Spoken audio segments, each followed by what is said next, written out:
Hello children, आज हम लोग हिंदी ग्रामर चैप्टर 6 संज्ञा पढ़ेंगे। जैसा कि मैंने पिछली कक्षाओं में आप लोगों को बताया था कि दुनिया में जितनी भी चीज़ें हैं, सारी चीज़ें, जो चीज़ें हम देखते हैं, यानी गॉड ने, भगवान ने जितनी चीज़ों को बनाया है वो सारे के सारे संज्ञा हैं, जिसमें प्राणी आते हैं, वस्तु आते हैं, स्थान आते हैं या भाव, कोई विचार आता है। इन सब का नाम जो है उसे हम लोग संज्ञा कहते हैं। हम सब किसी न किसी नाम से इनको पुकारते हैं। कोई भी चीज़ है, दुनिया में कोई भी वस्तु है, अगर इनका नाम ना दिया जाए तो उन्हें पुकारने में या उन्हें जानने में या पहचानने में हमें दिक्कत होगी। इसलिए कह रहा है कि यदि नाम ना होता तो हम अपनी बात ठीक से कैसे समझा पाते। आप यहाँ देख रहे हैं अंकिता और चारू स्वामी विवेकानंद के बारे में पढ़ रही है, जो मोटे अक्षरों में लिखा हुआ है। अंकिता, चारू, स्वामी विवेकानंद, यहाँ पर कृष्ण, सुदामा, मित्रता, हामिद, मित्रों, मेले, मिठाइयाँ, खिलौने, हामिद, दादी, चिमटा, ये जितने भी मोटे मोटे शब्दों में लिखा हुआ है ये सब कुछ सिर्फ किसी न किसी का नाम है। जैसे व्यक्ति अंकिता, चारू, स्वामी विवेकानंद, कृष्ण, सुदामा, हामिद, मित्र, दादी, ये सब व्यक्तियों के नाम है। मिठाइयाँ, खिलौने, चिमटा वस्तुओं के नाम है। मेले स्थान का नाम है। मित्रता भाव का नाम है। इस प्रकार हम कह सकते हैं कि किसी प्राणी, वस्तु, स्थान या भाव के नाम का बोध कराने वाले शब्दों को संज्ञा कहते हैं। यानी संज्ञा का डेफिनेशन, परिभाषा यही हुआ कि किसी व्यक्ति, वस्तु, स्थान या भाव के नाम का बोध कराने वाले शब्द को संज्ञा कहते हैं। वैसे शब्द जो इनका बोध कराता है, इनके नाम का। संज्ञा के भेद अभी के आधुनिक ग्रामर के अनुसार, आधुनिक व्याकरण के अनुसार आपको व्यक्तिवाचक, जातिवाचक और भाववाचक 3 भागों में बांटा गया है। हालांकि संज्ञा के 2 भाग और हैं जिसकी चर्चा भी मैं बाद में करूंगा। पहले पुराने ग्रामर में देखोगे तो संज्ञा के 5 भेद लिखा जाता था: व्यक्तिवाचक, जातिवाचक, भाववाचक, समूहवाचक और द्रव्यवाचक। लेकिन अभी समूहवाचक और द्रव्यवाचक को विशेष संज्ञा रूप में कुछ विद्वानों के अनुसार रखा गया है। आइए सबसे पहले व्यक्तिवाचक। यहाँ देखो, महाभारत के समय कुरुक्षेत्र में श्री कृष्ण ने अर्जुन को गीता का उपदेश दिया। महाभारत, कुरुक्षेत्र, श्री कृष्ण, अर्जुन, ये किसी विशेष, अगर मैं महाभारत कहूँ तो महाभारत का ही बोध होता है। कुरुक्षेत्र का मतलब कुरुक्षेत्र, लड़ाइयाँ बहुत सारे क्षेत्रों में हुई है, हल्दी घाटी में भी हुई है और जगह हुई है, लेकिन कुरुक्षेत्र कहने से कुरुक्षेत्र, महाभारत श्री कृष्ण से श्री कृष्ण का ही बोध होता है, राम का नहीं होता है। अर्जुन से अर्जुन, यानी किसी विशेष प्राणी, वस्तु या स्थान के नाम का बोध जो करावे उसे हम लोग व्यक्तिवाचक संज्ञा कहते हैं। इंग्लिश में आप इसे प्रॉपर नाउन के नाम से हम लोग जानते हैं, जिसका फर्स्ट लेटर हम लोग कैपिटल लिखते हैं। फर्स्ट लेटर कैपिटल लिखते हैं। सूर्य, पृथ्वी, राज, रजनी, भारत, मलेशिया, ताजमहल, हिंदी, अंग्रेजी, ये सब सारे प्रॉपर नाउन हैं, यानी व्यक्तिवाचक संज्ञा हैं। इनसे सिर्फ एक ही व्यक्ति या वस्तु या चीज का बोध होता है।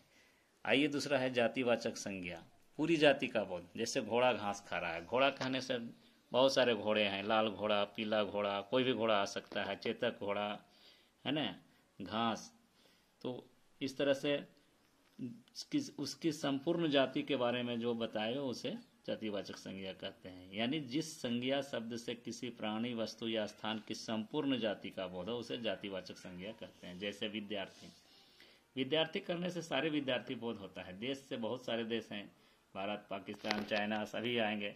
पर्वत, नदी, दिन, महीना, पशु, पक्षी, आदमी, नारी, सभी से पूरे इसकी जाति का, किसी खास प्रॉपर का बोध नहीं होता है। इसलिए इसे हम लोग कॉमन नाउन यानी जातिवाचक संज्ञा कहते हैं।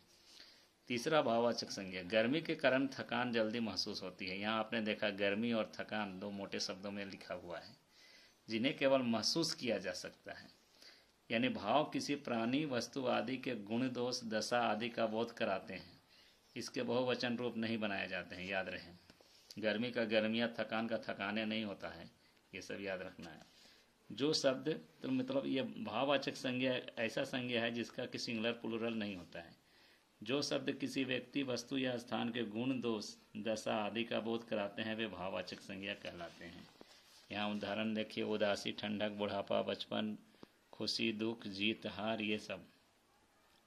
अब मैंने कहा था कि 2 और संज्ञा है। कुछ विद्वान संज्ञा के 2 भेद और मानते हैं, द्रव्यवाचक और समुदायवाचक। द्रव्यवाचक का मतलब होता है मटेरियल नाउन, जो चीज़ें गिनी नहीं जाती हैं, जब आप दुकान जाते हो, मैंने कहा था पिछली कक्षा में पढ़ाया था कि दुकान जाते हो तो दुकानदार बहुत सारी चीज़ों को, कुछ चीज़ों को आपको गिन के देता है या कुछ चीज़ों को तराजू पर रख कर तौल के या नाप के देता है। तो जो भी चीज़ें नापी या तौली जाती हैं वो समझ लो कि द्रव्यवाचक संज्ञा है। जैसे सोना बहुत महंगा है, सारा तेल गिर गया, ये धातु या द्रव्य होते हैं। तो जो संज्ञा शब्द किसी धातु, द्रव्य, पदार्थ आदि का बोध कराते हैं वे द्रव्य। द्रव्य का मतलब होता है मैटेरियल नाउन। जैसे दूध, पानी, घी, चांदी, मक्का, चावल, तांबा, पीतल। समुदाय का मतलब होता है कलेक्टिव नाउन, भीड़, कलेक्ट, जहाँ पर एक से अधिक। यहाँ पर आप देख रहे हैं कि सड़क पर लोगों की भीड़, भेड़ों का झुंड। तो जिस संज्ञा से एक से अधिक चीज़ों का बोध हो, जिस संज्ञा शब्दों से किसी प्राणी या वस्तु आदि के समूह या समुदाय, उसे हम लोग समुदायवाचक या समूहवाचक कलेक्टिव नाउन कहते हैं। जैसे जनता, जुलूस, सभा, सेना, कक्षा। इसमें जब भी होगा तो एक से ज़्यादा ही लोग रहेंगे, तभी ये कहलाएगा। अब यहाँ पर देखना है कि भाववाचक संज्ञा कैसे बनते हैं। तो जातिवाचक संज्ञा के द्वारा बनते हैं। आप यहाँ जातिवाचक संज्ञा, भाववाचक संज्ञा बना के आपको एग्जाम्पल दिया हुआ है, इसको देखेंगे, पढ़ेंगे। सर्वनाम के द्वारा भी भाववाचक संज्ञा बनता है, विशेषण द्वारा भी बनता है और क्रिया द्वारा भी।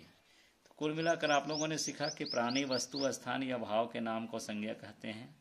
संज्ञा 3 प्रकार की होती है, व्यक्तिवाचक, जातिवाचक, भाववाचक, और कुछ विद्वान के अनुसार द्रव्यवाचक और समुदायवाचक। यानी कुल मिलाकर आपको 5 संज्ञा होती है, इसको याद रखना है। जातिवाचक संज्ञा सर्वनाम, विशेषण तथा क्रिया शब्दों से भाववाचक संज्ञा बनती है।